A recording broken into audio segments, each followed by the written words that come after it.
Saudações a todos vocês que nos acompanham no canal Liturgia, Fé e Vida. Estamos chegando hoje para mais um momento de formação semanal. Nesta segunda-feira, queremos saudar a todos e de modo muito especial as nossas mães, porque ontem comemoramos o Dia das Mães. E aqui lembramos de todas as mães, não somente da nossa mãe, mas de todas aquelas que são felizes, que têm tudo para dar a seus filhos, desde aquela mãe que não tem nada para oferecer a seu filho. E também daquelas mães em situações vulneráveis, que muitas vezes geraram seus filhos sem o devido planejamento. Mas todas elas são mães, por isso pedimos e rogamos para que a bênção de Deus desça sobre todas as mães, protegendo-as de todos os males. Olhando a nossa agenda, Poliana e eu percebemos que essa semana não seria possível um momento comum para a gente se encontrar e fazer o nosso bate-papo como nós vínhamos fazendo já há 2 semanas. Por esse motivo, eu estou gravando esse vídeo hoje com a formação dessa semana, onde nós vamos falar sobre a liturgia em comunidades pequenas e também a liturgia doméstica. Vejam bem, quando nós falamos em comunidades pequenas, nós estamos falando não tanto de comunidades urbanas, mas estamos falando de comunidades rurais também. Vamos tomar um exemplo. Digamos que uma comunidade é viva, ativa, atuante, participante, em todos os sentidos. Mas é uma comunidade que tem apenas 12 famílias ao seu entorno. Dessas 12 famílias, todas elas participam, mas ativamente participam apenas 8 famílias. E não são famílias muito numerosas. Não são famílias que possuem um grau de instrução muito elevado. São agricultores, agricultoras, que se dedicam ao trabalho da lida diária no campo, mas também tiram o seu tempo para se dedicar aos serviços pastorais em suas comunidades. Não são pessoas que têm um grande conhecimento musical, comunidades que não têm instrumentistas, mas se reúnem, fazem a celebração da palavra, rezam a palavra de Deus na realidade daquela comunidade, em união com a igreja paroquial, diocesana ou arquidiocesana e com a igreja nacional e mundial, a igreja universal, que é a igreja de todo o povo de Deus. É possível pensar uma celebração numa realidade como essa? Sim, é possível. E esse vídeo quer trazer hoje uma dica muito importante para essas comunidades. Geralmente, são as mesmas pessoas que fazem parte da equipe de celebração, da equipe de liturgia, da equipe de música, da coordenação do Conselho Comunitário de Pastoral, que fazem parte também do próprio Conselho. Enfim, não existem muitas pessoas para se dividir. Uma dica que nós queremos oferecer a vocês é a seguinte: vocês se reúnem no sábado ou no domingo para fazer a sua celebração, conforme o costume de cada comunidade. E nesse momento, não é possível preparar e pensar uma celebração 5 minutos antes. Chegar na comunidade e já ir dizendo assim, poxa, hoje nós estamos sem leitor. Você poderia fazer a primeira leitura? Você poderia fazer a segunda leitura? Vamos ter um pouco de cuidado com esse termo fazer. Ele não é apropriado para a liturgia da palavra. A liturgia da palavra pede de nós para ser proclamada. E geralmente, não são todos os domingos, mas alguns têm algumas palavras difíceis. E é bom se preparar antes, buscar ajuda para fazer uma boa proclamação. Nesse caso, a sugestão que a gente traz é a seguinte.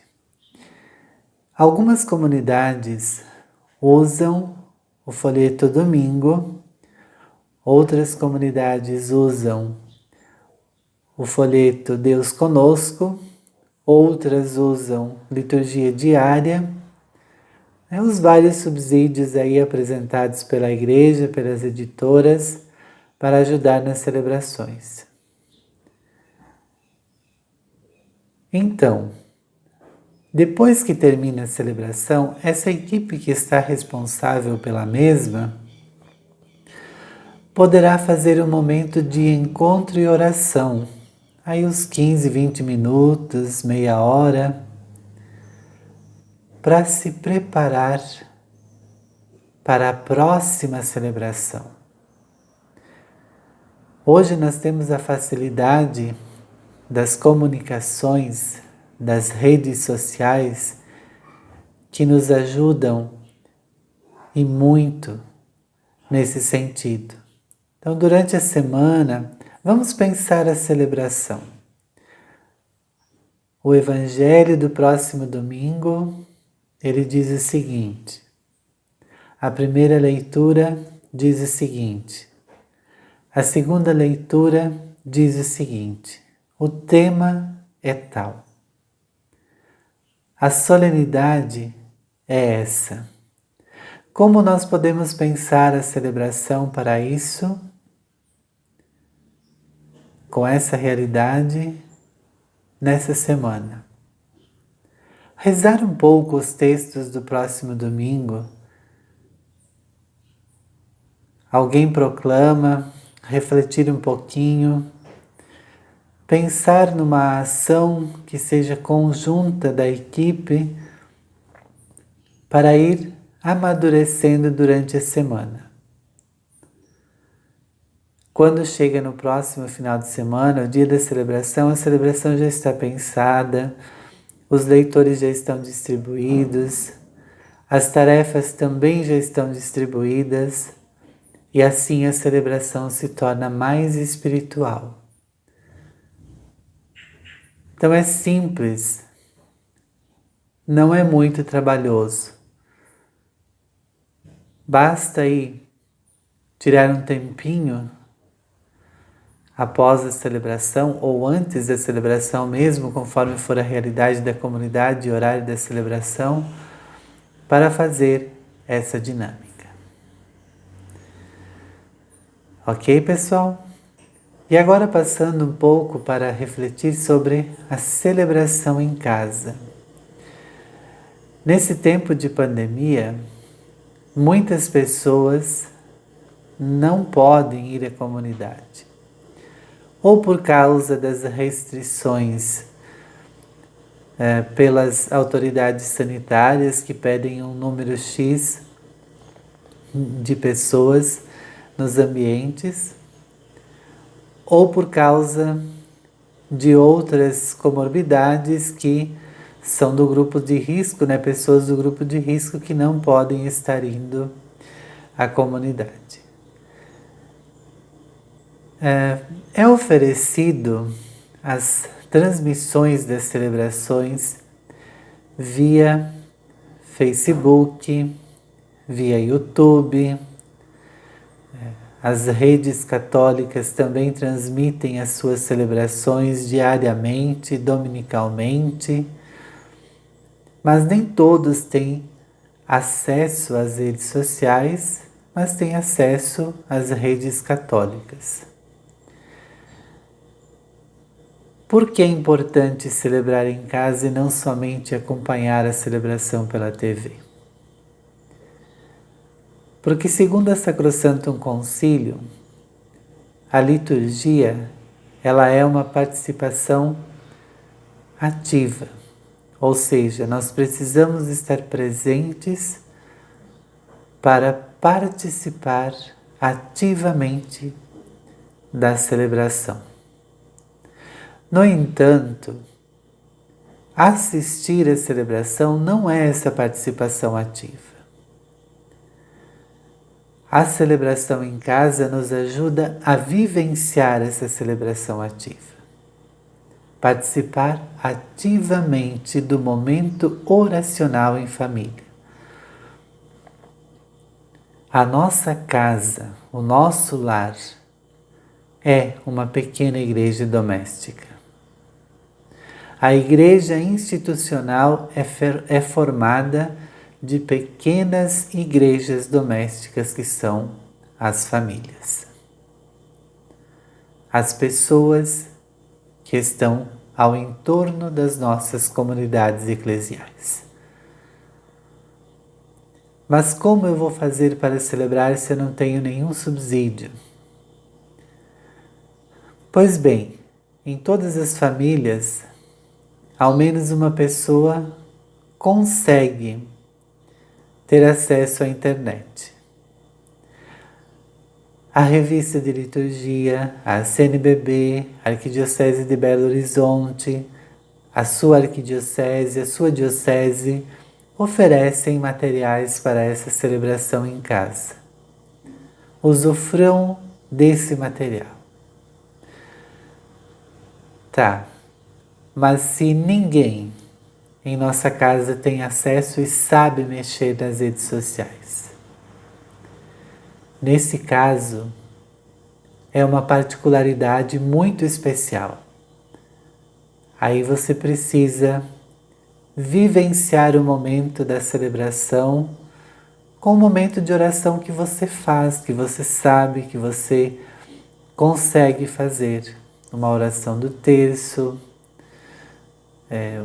uma outra oração, e complementar também com as celebrações que são transmitidas pelas redes católicas. Mas lembrando, gente, quando nós falamos em transmissões, em celebrações, nós não estamos falando de uma celebração romantizada, onde que Deus está lá longe, lá no céu, distante de nós, e nós estamos aqui. Não. Deus está caminhando conosco. Ele celebra conosco, Ele vive conosco, Ele se alegra conosco, Ele chora conosco. Deus faz parte da nossa história e constrói a história conosco. Está junto, não é um Deus distante. É isso, amigos e amigas do canal Liturgia, Fé e Vida. Esse aqui é o nosso momento, então, de formação para essa semana. Ao longo dessa semana, conforme a nossa disponibilidade, vocês estarão aí recebendo a informação da publicação desse vídeo. Um abraço fraterno a todos, tenham uma boa semana e até o próximo momento de formação.